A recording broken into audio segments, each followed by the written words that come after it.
Real estate broker లెక్క పనిచేస్తున్నాడు రేవంత్ రెడ్డి తప్ప పొరపాటున కూడా ఇవాళ ఒక ముఖ్యమంత్రి లాగా మాత్రం పనిచేస్తలేడు.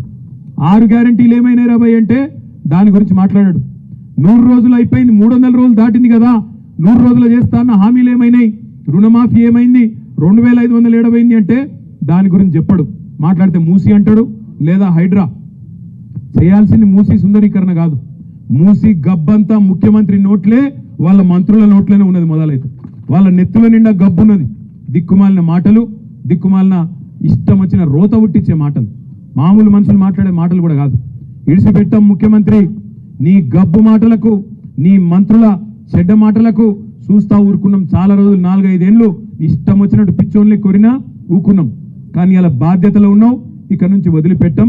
ఆల్రెడీ నేను పరువు నష్టం దావా వేసినా, ముఖ్యమంత్రి మీద కూడా తొందరలోనే పరువు నష్టం దావా వేస్తా.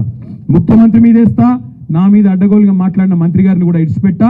క్షమాపణ చెప్పేదాకా అటు క్రిమినల్ ఇటు సివిల్ డిఫమేషన్ 2 సూట్లు కూడా వేస్తా, వదిలిపెట్టా అనే మాట కూడా నేను విజ్ఞప్తి చేస్తా ఉన్నా. తప్పే చేయనప్పుడు ఎవరిని అయ్యకు కూడా భయపడం. ఏం చేసుకుంటావో చేసుకొని మోడీకే చెప్పినాం, ఈ చిట్టినాయుడు ఎంత మనకనే మాట నేను విజ్ఞప్తి చేస్తా ఉన్నా. మోడీకే చెప్పినాం, ఏం చేసుకుంటావో చేసుకోపోరా భయ, గీడంతా నాకు అర్థం కాదు, గింతంత తోడు ఏదో అడిమారి గుడి దెబ్బలు ఆయన పోయి కూర్చున్నాడు. అలా ఇక ఆవుతలేడు, ఇక ఆడికెళ్ళి నేనేం పొడుగు అయిపోయినా పెద్దోన్న అయిపోయినా కూల కొడతా. మా సవితక్క కట 3 కొడుకులకు 3 బిల్డింగ్లు ఉన్నాయట.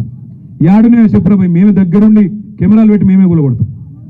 ఫామ్ హౌస్లు మా సవితక్క బిడ్డకు కూడా ఉందట, మరిగా అది కూడా చూపెడితే అది కూడా కూల కొడతాం. ఇంకొక మాట అంటున్నాం, ముఖ్యమంత్రి గారు మాట్లాడితే పేరు తీసుకుంటా కూల కొడతా అంటున్నావు.